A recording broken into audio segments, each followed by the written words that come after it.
dia, galera. Espero que todos estejam tudo na santa paz. Como todos nós sabemos, devido a essa pandemia, todas as escolas agora terão que ter esse novo método de ensino, né? Que é o famoso ensino à distância. Então, eu quero que vocês tenham paciência, porque isso é algo novo para muitos professores. Um deles é eu. E aqui eu venho pedir também para vocês que tenham paciência, que os vídeos inicialmente podem não sair tão bons, mas que garanto para vocês que com essa experiência que a gente vai fazendo todo dia, porque dá muito trabalho, mas eu digo para vocês que a gente está fazendo o melhor, e sempre o melhor para que a gente possa passar um grande conhecimento para vocês, né? Vamos começar.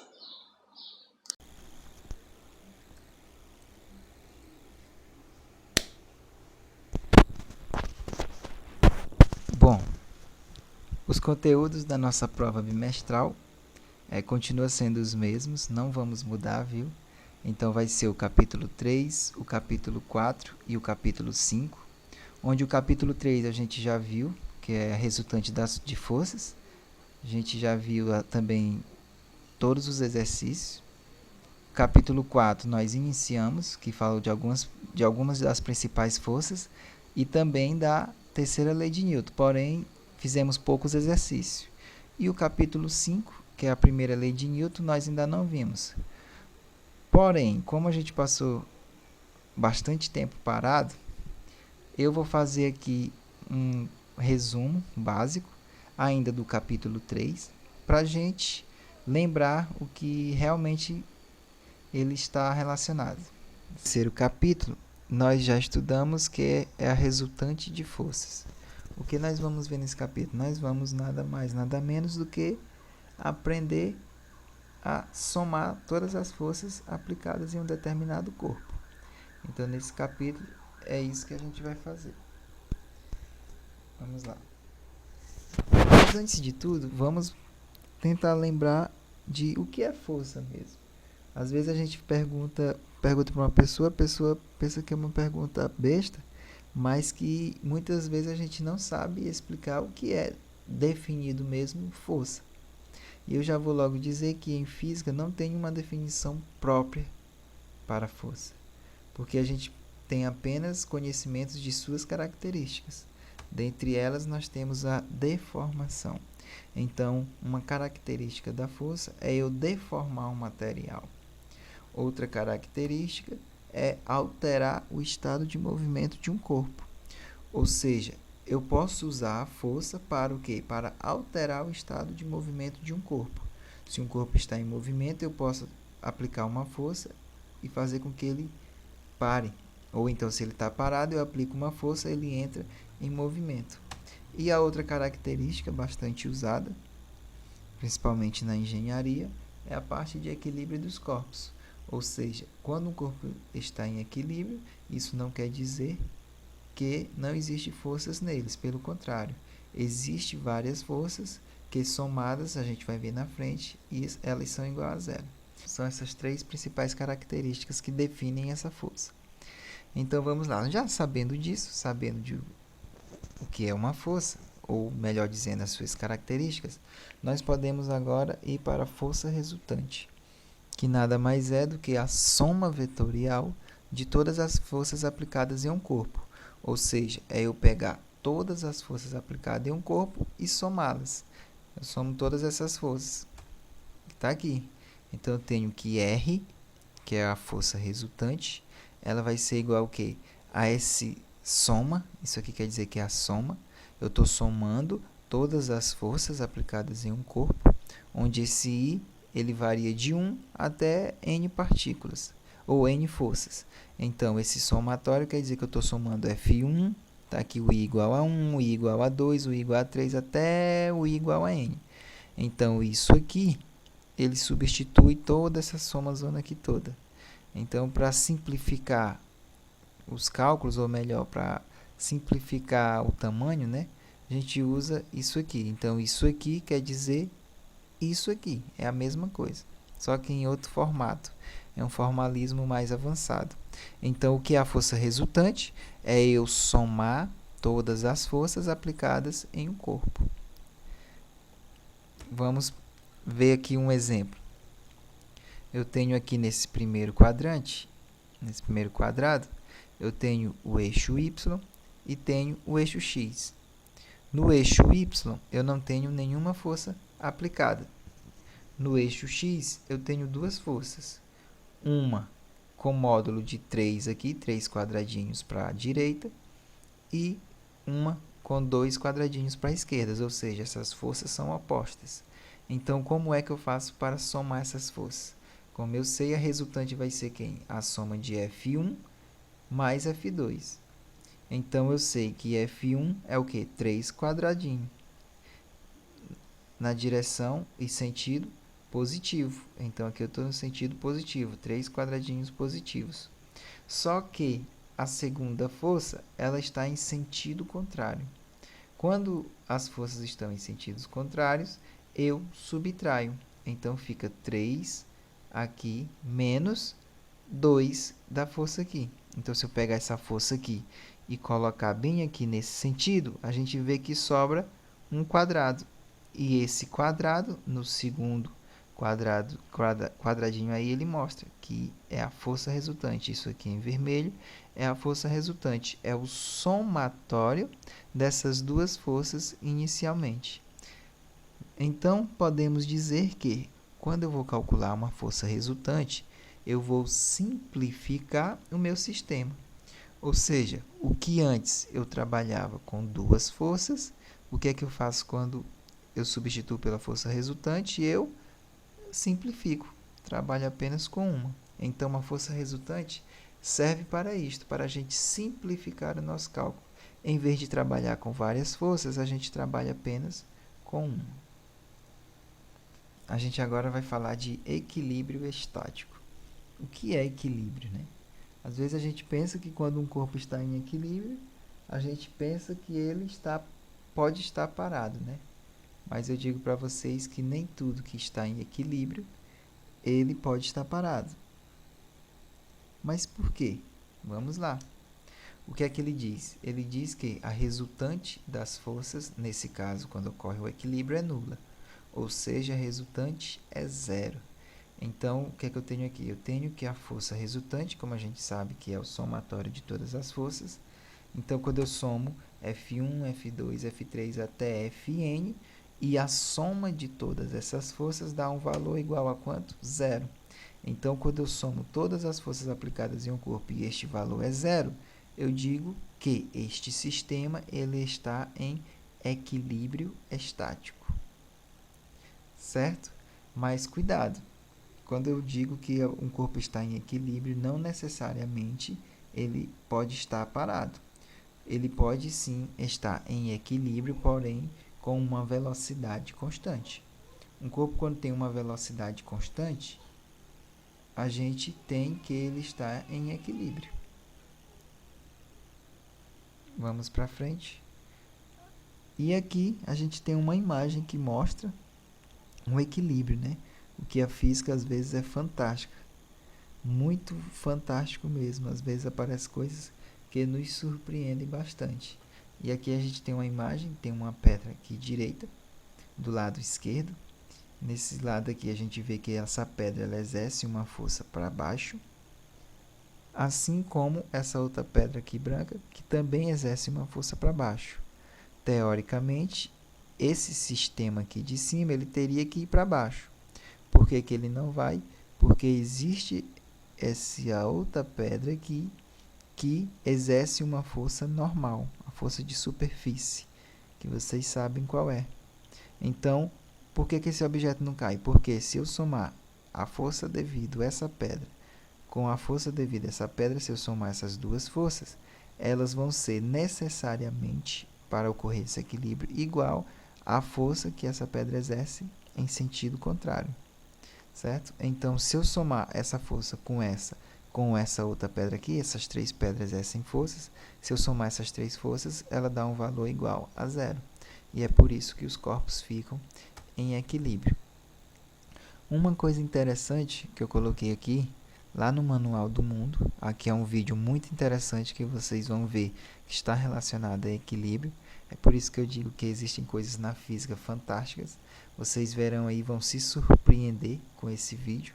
E aconselho muito vocês observarem muitos vídeos do Manual do Mundo, porque eu digo que existem muitos conceitos, a maioria dos conceitos, ou todos os conceitos, ainda não vi um errado, né? Que ele explica muito bom mesmo, é um ótimo e excelente professor de física que mostra esses experimentos. E aí eu vim com esse título aí, é coisa do além. Eu vou mostrar claro, não é o mesmo daqui, desse link do YouTube. Esse experimento que vocês vão ver aqui é diferente do que eu vou fazer, mas que está relacionado com o mesmo tema, certo? Então tá aí, olhem, preste atenção aí no próximo vídeo. Eu preciso de um garfo, uma colher, e o que é que eu vou fazer? Vou anexar esses dois aqui, colocar os dois. Tenho aqui um copo com água, que vamos usar para a gente colocar esses objetos em equilíbrio. Vou deixar aqui para melhor visualização. O que é que eu faço? Eu fiz um palito aqui, pode ser um palito de dente, pode ser qualquer coisa. Eu não achei um palito de dente, achei isso aqui, mas vamos ver se serve. Vou colocar isso aqui. Vamos lá. Coloquei o palito. Aproveitar, vou empurrar aqui. Então estou pegando. E o que é que eu vou fazer? Vou tentar colocar esses objetos em equilíbrio.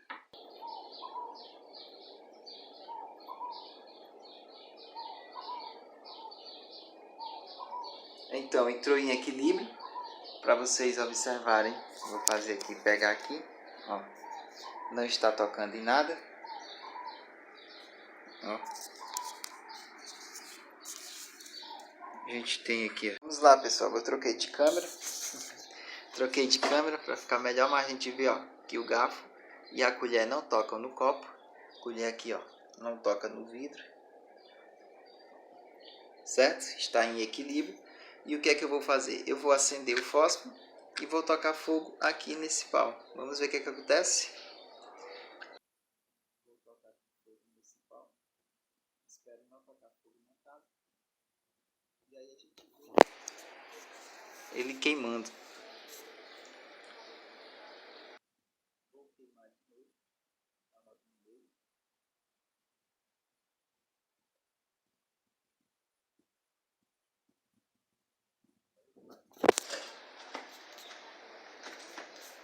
Está queimando. Se minha espelho ele queima. E olha que legal. Olha que legal. Está segurando apenas na ponta do fósforo. E como para vocês observarem, ó, ele continua sem contato com nada. Não tem contato aqui.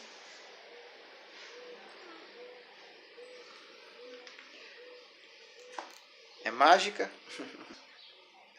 Está relacionada aqui o somatório de todas as forças aplicadas nisso aqui. Ela é 0. Então tá aí, ó. Não tem nada, não é mágica. A gente vê, ó. Certo? Em equilíbrio. Exemplo. Ele mostra aqui, considere a figura. Ele me mostra um quadrado com 3 vetores, F1, F2 e F3. E cada quadrado desse, cada lado vale 10 newton. Então, o que é que ele quer? Ele quer, dadas as forças F1, F2 e F3, que estão aqui no quadro, calcule o módulo de sua resultante. Ou seja, ele quer que eu calcule a força resultante devido a essas 3 forças. Vamos lá relembrar o que é força resultante. É eu pegar um sistema com várias forças e simplificar para apenas uma. Então, vou transformar essas 3 forças em apenas uma força. Vamos lá, e como é que a gente faz isso? Aqui eu desenhei, peguei aqui os vetores, ó, F1, peguei o vetor F1, que está aqui, F1, mais F2, que é para cá. Então, fica F1 mais F2. E somei com F3, com esse pedaçozinho aqui. Então, é F1 mais F2 mais F3. Quem vai ser a minha resultante vai ser esse pedaço aqui todo. Essa força, esse vetor aqui em azul é o que é a minha força resultante. Então, quem é essa força azul? É o somatório dessas três outras forças aqui, F1 até F3. Então, o que é que eu vou fazer? Eu vou substituir esses vetores vermelhos por um vetor azul. O seguido disso, a minha força resultante vai ter o quê? Eu vou ter 3 quadradinhos para a direita. Então, se cada quadradinho vale 10 N, então eu tenho 10, tenho 20, tenho 30 N para cá. E para cá eu tenho 10, tenho 20, tenho 30, tenho 40 N. Então, eu tenho 30 N para cá, na horizontal, e tenho 40 N na vertical. Então, quem vai ser a minha força resultante? A gente vê que isso aqui é um triângulo retângulo, e a gente usa Pitágoras, né? Quem vai ser essa resultante? Esse é o quadrado, fica 30 ao quadrado dá 900, mais esse lado aqui é o quadrado. 40 vezes 40 dá 1.600. 900 com 1.600 dá 2.500. Raiz de 2.500, então a minha força resultante aí nesse caso vai ser 50 N. Nesse exemplo 1, ele diz assim: as forças F1, F2, F3 e F4, que estão aqui na figura, F1, F2, F3 e F4, eles fazem ângulos retos entre si, e seus módulos são, respectivamente, 1, 2, 3 e 4 N.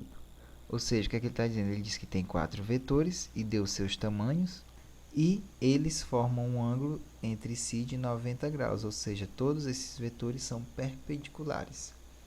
Aí o que é que ele quer? Ele quer que eu calcule o módulo da força resultante em Newton. Ele quer que eu calcule o R. Quem é o R? É o somatório de todas essas 4 forças. Mas vamos saber que força resultante é a simplificação dessas forças. O que é que eu vou fazer? Eu vou pegar essas 4 forças e vou reduzir a 2. Ou seja, eu vou chamar essa direção aqui de Y e essa outra direção aqui de X. O que é que eu vou fazer? Vou substituir essas duas forças na direção Y por uma, e depois vou substituir essas duas forças na direção X por apenas uma. Vou ficar com o resultado de duas forças e depois pego essas duas e substituo por uma. Vamos lá. Então, quem vai ser a minha força resultante? Vamos para a resolução. Vamos lá. Um cateto ao quadrado mais o cateto outro ao quadrado, tudo isso em raiz. O que é que eu tenho que fazer? Eu tenho que simplificar, achar quem é fx. Quem é fx? Se formos olhar, fx é nessa direção. Vai ser o quê? F4 menos F2. E na direção FY vai ser F3 menos F1. Então, vamos lá. Fx, ó, F4 menos F2. Substituindo os valores, F4 é 4, F2 é 2, fica 4 menos 2.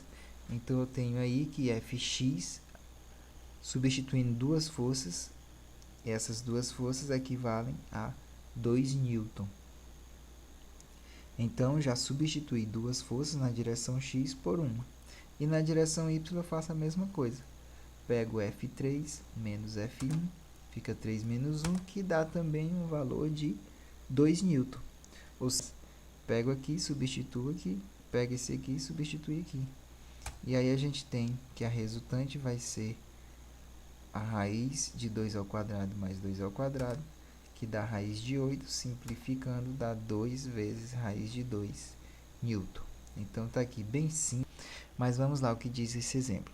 Ele diz assim: as forças F1, F2 e F3, como está aqui desenhado na figura, de intensidade respectivamente iguais a F1, 10 Newton, F2, 11 Newton e F3, 10 Newton. Olha o que ele diz, olha que questão interessante. Para que o corpo fique em equilíbrio, calcule a força que devemos adicionar ao sistema. Dados: cosseno de alfa, cosseno desse ângulo aqui, é igual a 0,8. E seno desse ângulo, que é essa parte aqui, é 0,6. Então, sempre, como ele me dá essas três forças, o que é que eu tenho que fazer? Eu tenho que simplificar. E como é que a gente simplifica? A gente substitui todas essas forças por uma. A gente faz o somatório dela, ou seja, calcula a força resultante. E depois a gente vê, para que ele fique em equilíbrio, eu tenho que colocar uma força contrária igual a essa força resultante. Ou seja, então eu desenhei aqui as forças aplicadas. Vamos fazer aqui, ó, F1, aqui F2 e aqui F3. E tá aqui os dados dos valores. O que é que eu vou fazer? Vou dividir de novo na direção X e na direção Y.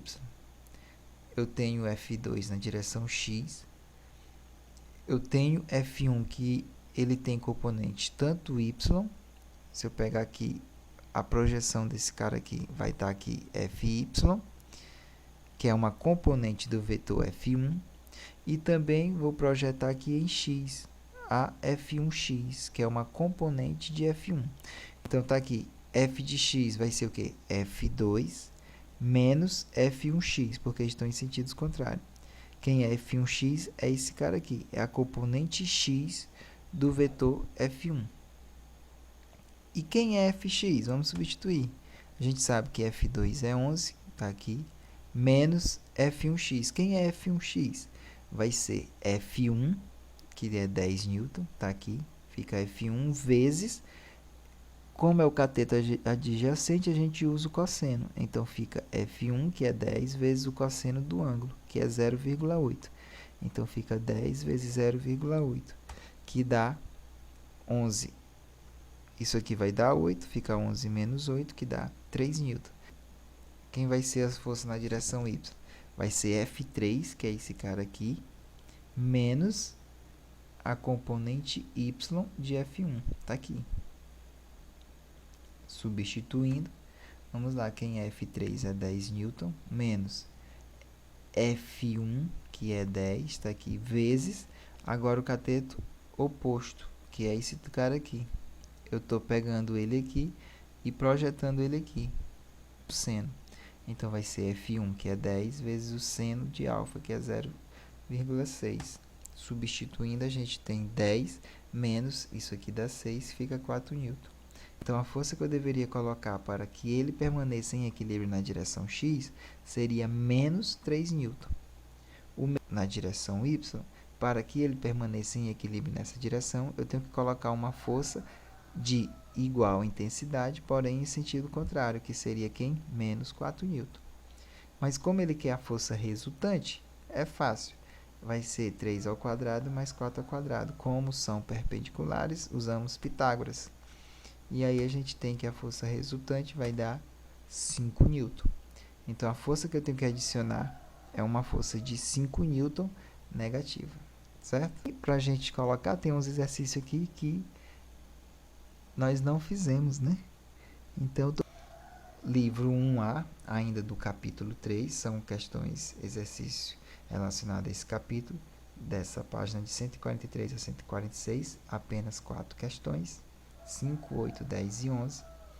E também na página de 147 a 149, apenas 3 questões. Muito obrigado, peço para vocês terem paciência, eu sei que essas aulas não estão saindo tão boas, mas aqui é o início de uma grande luta que a gente está tendo, que vocês não sabem o quanto que a gente está passando noite acordado para fazer essas videoaulas para vocês. Uma aula e façam um exercício.